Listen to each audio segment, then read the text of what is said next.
Hey, this is Matthew from NerdNewsToday.com here with Noel Macneal at BurrowCon 2017. Noel, how are you today? I'm great. I'm thrilled to be here at the very first con for this con, outside of like New York Comic Con, because there really isn't anything in New York until like October. So this is pretty exciting. Absolutely. It's nice to have something especially for us. I'm a Queens guy. I don't know about you. I'm a Queens guy. It's great to just take the bus and roll right into a con. Well, how convenient for you. I don't know about you. I got it great. Yeah, I mean, I live in Brooklyn, so it's like a little further, but still it's something nice to do, especially on Memorial Day weekend. Absolutely. For those of us who can't go away for the weekend, then it's nice to come out and do this. Now, a lot of viewers might not recognize Neil necessarily, or Noel. I said Neil. Might not recognize Noel by face, but they might recognize some of his characters he's portrayed. So, Noel, who are some of the puppets that you have manned in the past? Let's see. Well, my resume is most people's childhood memory, which I'm very proud of. So I've done, for some parents actually now who remember a show called The Great Space Coaster, and I did it for one season. I did a character called Knock Knock, who was the little bird on that show, and then from there I went on to Eureeka's Castle, which is on Nickelodeon, and I've done other shows like Bear in the Big Blue House, Between the Lions. The Puzzle Place. I've also done the movie Follow That Bird, which is the Sesame Street movie, the third Ninja Turtle movie, and currently I am the resident puppeteer for Last Week Tonight with John Oliver. That's awesome. Yeah, so on that show you don't have to worry about doing the alphabet. So I've been many, many other things like a diseased lung and a polar bear with a broken private part of the body and a moose getting a colonoscopy and a monster singing about prison reform. So yeah, so my career has run the gamut. So what's it like to go from children's programming over to HBO? Well, it's been really fun working with John Oliver, who's like the nicest guy. His show is like Monty Python meets 60 Minutes. So John is always up for the weird and the bizarre, and it's really fun. So this way you don't have to worry about curriculum. Yeah, so you can be funny, and occasionally we add a couple of ad libs if it warrants it, but it doesn't detract from what's actually being done. So it's good.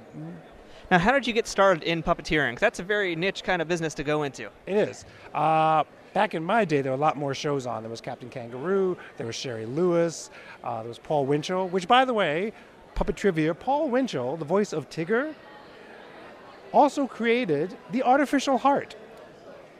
So you see, exactly, puppetry saves lives. So, and I grew up with those shows, and then on Sunday night when I was about 8 years old, there was a show on PBS, and it was hosted by these two characters, talking about this brand new show coming on tomorrow morning. And the show was called Sesame Street, and the two characters were Ernie and Bert. And I had never seen puppets like this before, and so I started following them. And even though I was too old for it, I still watched Sesame Street. And then during the height of the Muppet Show, that's when I was in high school, and I thought, well, Jim Henson and these guys are making a living off of it. Why couldn't I? So then I applied for a college here in New York called Pratt Institute, which at the time had a theater department, and within the theater department was a class on puppetry taught by a designer and builder for the Jim Henson Company named Kermit Love. No, the frog was not named after him. Which came first, the frog or the teacher? The frog. And he designed and built Big Bird and Snuffy. So that was my in, and I started out being his assistant on Sesame Street called The Wrangler. And I started doing background stuff for Sesame, and I worked on the first Sesame movie, Follow That Bird. I got my own part. Like in the very beginning of the movie, if you've seen the movie, there's this bird with a turban, the Madam Chair bird. It's like, that's me. And I was also Caroll Spinney, who does Big Bird. I was also his stand-in. So if Big Bird's getting chased by a helicopter, chances are that's probably me you're seeing. Now, we've talked to a lot of actors in the past. We've talked about being on set in places, but we've never talked to someone about being on set filming a movie with puppets. Yeah. So what is that experience like? What's different about it, I should say, also from being in a live action with actors versus live action with puppet and actors? Well, you have to just sort of like frame it the way you would frame a human being. You know, you would cut off the human at the waist up, so you do the same thing with the puppet. But of course, with puppets, you need a little more things. You need to have, if the puppet is traveling, then you need a special little cart that the puppeteer can lay down on and get pulled, and the puppet look like it's walking. You have to sort of, with Big Bird, with the Follow That Bird, he and Waylon Jennings are in a truck. They had to customize the truck, cut the hood, like the cab, off and add an extension. So this way Big Bird could actually sit inside and not be all hunched over. So you just make little adjustments for puppets. Also, rain is your enemy. Yes, because fabric and feathers get soaked. So, yes. In fact, my character, Bear in the Big Blue House, we did a spin-off called Breakfast with Bear, and Bear went into the outside world. And so you learn that homes are not designed for 7-foot-tall bears with really wide girths. So going into real homes, going through real doors, yeah, get used to it. Your characters have been part of my childhood, I can tell you that for sure. And now you're stepping into other people's childhood. That sounds terrible, but I'm going somewhere with this. Exactly. You have a new book that looks 10-minute puppets, Yeah. and he's going to reach one right now. And that was my terrible intro to this great book. But can you tell us a little bit about what this book is? Oh, yes. This book was my wife's idea. My wife is author Susan Elia Macneal of the Maggie Hope Chronicles on Amazon and in your local bookstore. It's a shameless plug right now. Go for it. Exactly. But it's great. And this was her idea. She said, you know how to be a dad and you know how to be a puppeteer. Why don't you put them together and create a book where people can enjoy the magic of puppetry and not spend so much money? But she said, don't make it crafty. Make it for people like me. You're not married to Martha Stewart. So this book is simple, easy puppets you can make on the fly, like while you're out, while you're in the car, while you're in the gas station. And in the back, there's templates that you can cut out. And if you run out, you can go to my website, noelmacneal.com, and download more. And yeah, that's my book. And then the other book I wrote was called Box. And it was the same principle, like all that cardboard we get on a daily basis, and all the things you can do with cardboard, and recycle, upcycle, and yeah, creativity. Yes, excellent. Now, for people out there who might want to be interested in going into puppetry and that field, what advice do you have for them? Because it seems like it's a very small kind of field as well. It's a little, maybe not quite small, but it's a small kind of club, you know. So how do people get into this, and what advice do you have for those who would like to pursue puppetry as a career? There's all kinds of things. For instance, next couple of weeks, I'm going to Denton, Texas, to this master TV puppetry course that I co-teach with my friend Peter Lintz. Texans, listen up. Right. Peter Lintz, who I knew from Puzzle Place and Between the Lions, and Bear in the Big Blue House, and Peter's Walter with the Muppets.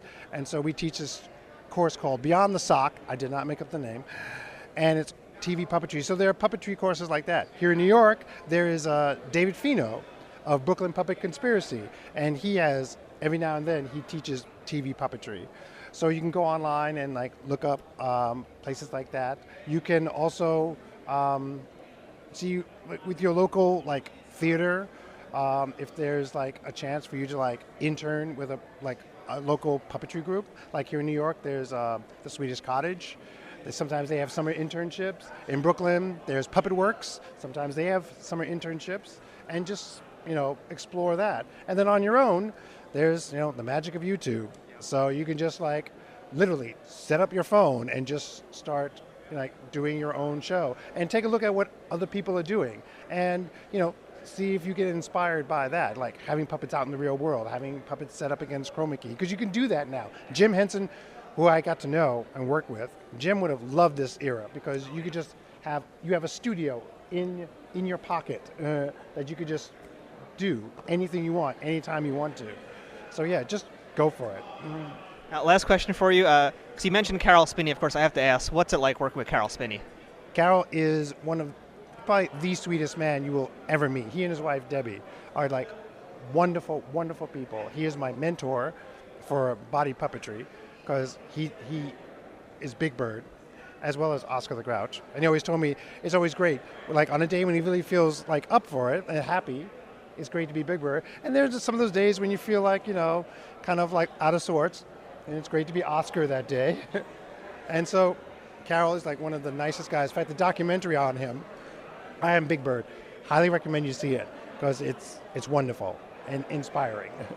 So Noel, how do our viewers out there follow you and keep up with what you're doing in the world of puppetry and beyond? I am on Instagram. I am on Twitter with 2 accounts. One is Noel Macneal, and the other is Noel Your Host, because of this show that I'm trying to create called The Show Me Show. Mm-hmm. And it's an online series I want to create for kids with autism and special needs.